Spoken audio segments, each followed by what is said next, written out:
Hello, this is your instructor Russ again, and this week is week 7 of our course, and we just finished with doing our PowerPoint speech. I hope you had a good experience with that speech, and now we're ready to move on.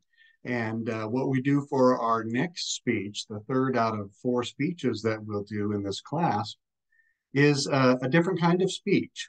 This one is called a TED Talk speech. Many of you have seen a TED Talk. TED stands for Technology, Education, and Design. And typically you see these on YouTube. They're typically 15 to up to 30-minute presentations. And this one is where you have to pretend that you are speaking to an audience, but it's being recorded and then possibly put on YouTube or some other type of platform for other people to view. The other thing that's different about this particular speech than the last one is that we are going to be doing a persuasive speech. So it's not just information that you're giving us, but it's information for the purpose of persuading. So we want to talk about that a little bit today in our video lecture that we're doing. You're going to be reading 2 chapters for this week, chapter 12, which is on language and using words well, and then also chapter 16, which is our chapter in our textbook about persuasive speaking itself. So let's jump right into talking about persuasive speaking. And one of the things that you need to know is the definition of persuasive speaking, because I know a lot of students, a lot of people in general, have a misconception about what a persuasive speech is. They say, for example, you can only give a persuasive speech to people who think differently than you, and that's not true. The definition of persuasive speaking really helps us out here. And that definition is to try to persuade or convince someone about a topic in which you're trying to do one of 2 things. You're either trying to change the audience's point of view on something, that's an audience that disagrees with you, or you're trying to reinforce the audience's point of view. That's primarily an audience that agrees with you and that you're trying to convince them to do some kind of action to support even more strongly than they already support something.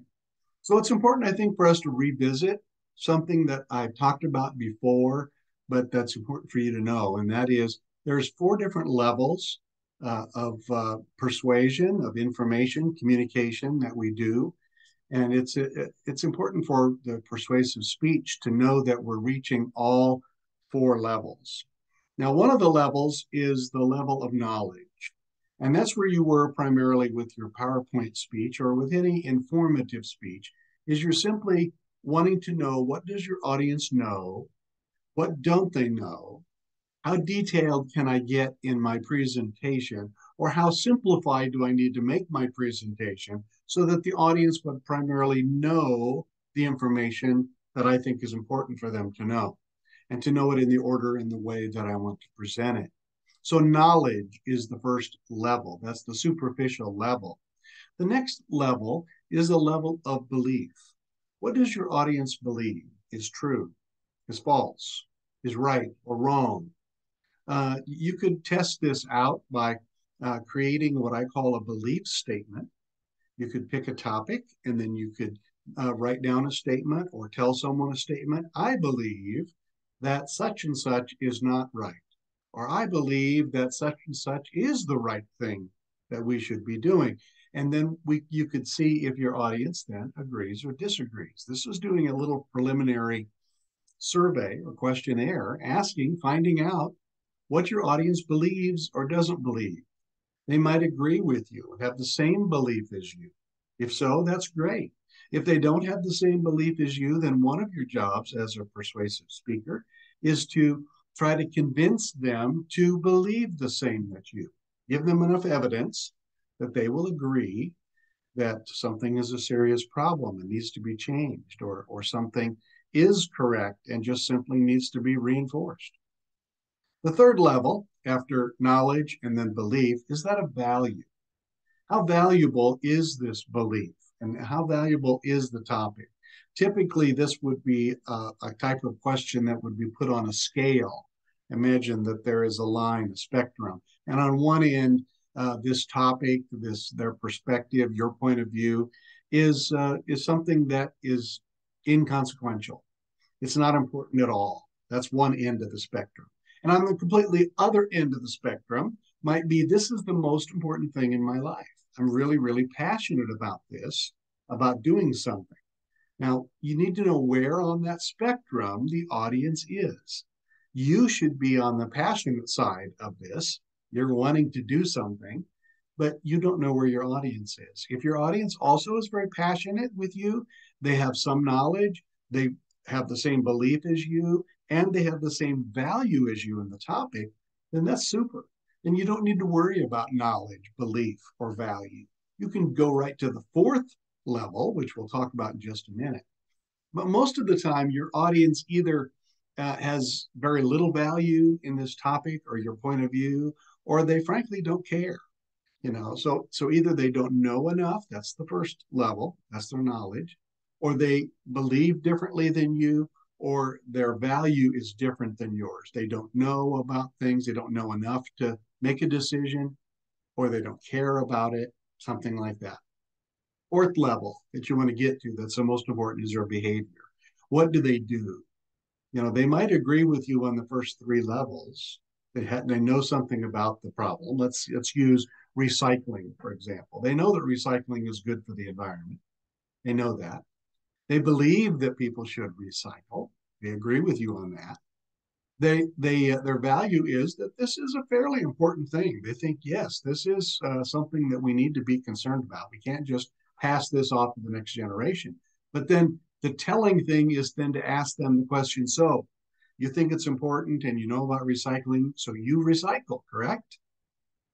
Maybe, maybe not, right? So their behavior might not fit what they say their value is. So your job then as a persuasive speaker in that case is not to give them knowledge, not to change your belief system or their value system, but it's to encourage them, to motivate them to actually do something. In this case, motivate them to recycle, motivate them to use environmentally friendly materials that maybe disintegrate, like using paper straws instead of plastic straws, something like that.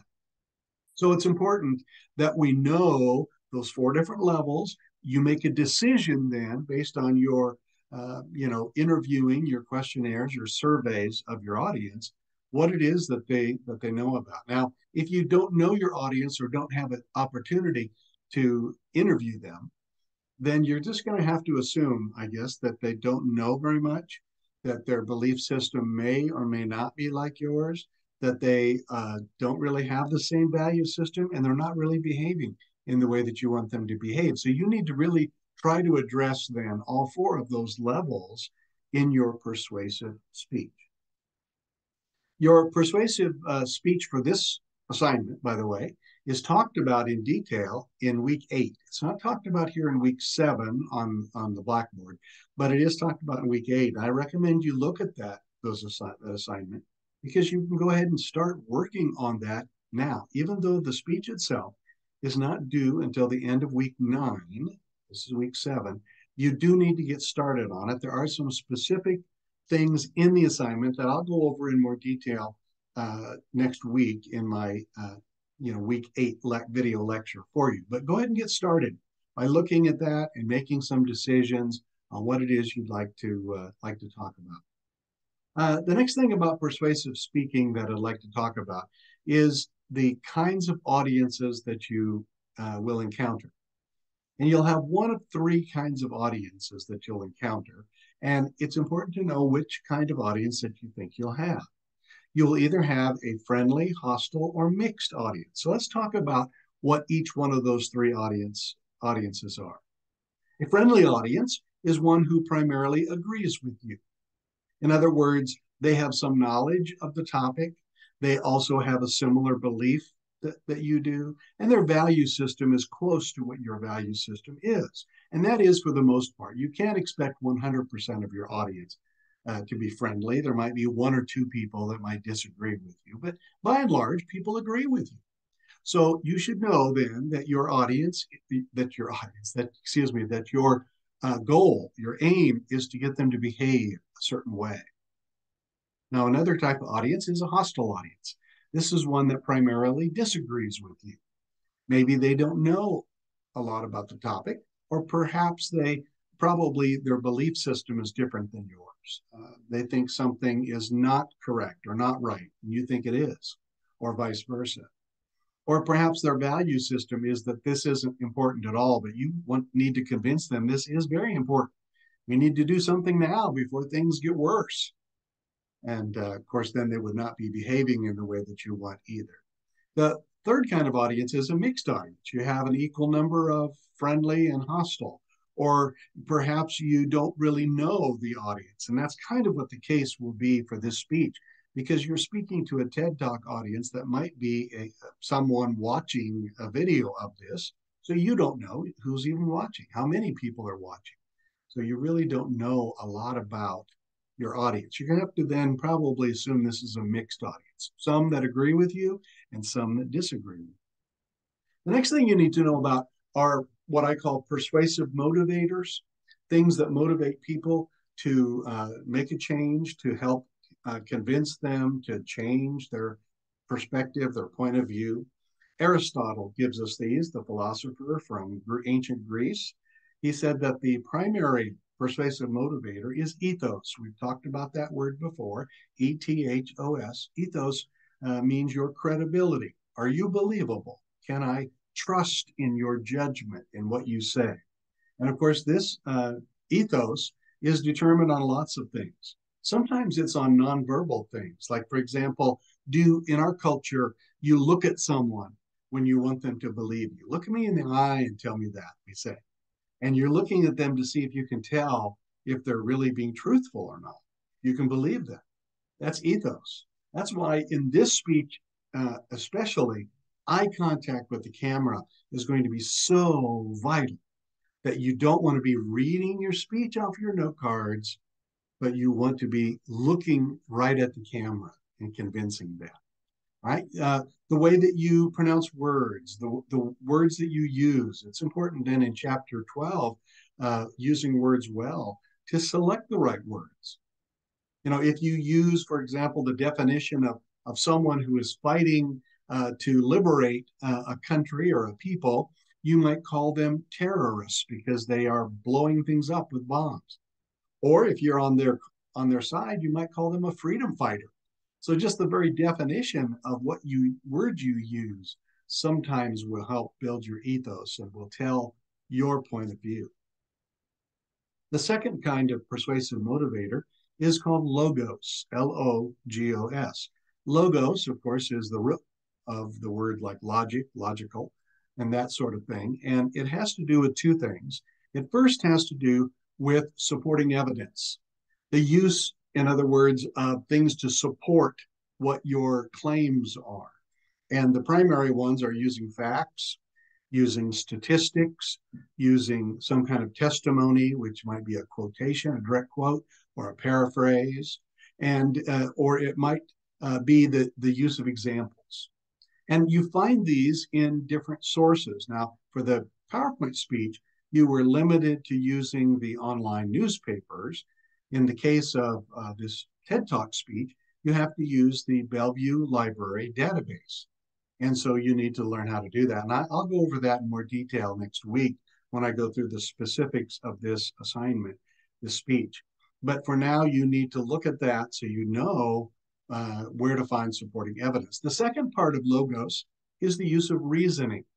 That is deductive, inductive type of reasoning. If you have this claim and this claim, how do you get to that claim? Well, you start with premises. I'll present to you premise A and premise B. That'll lead me to my conclusion, which is a claim.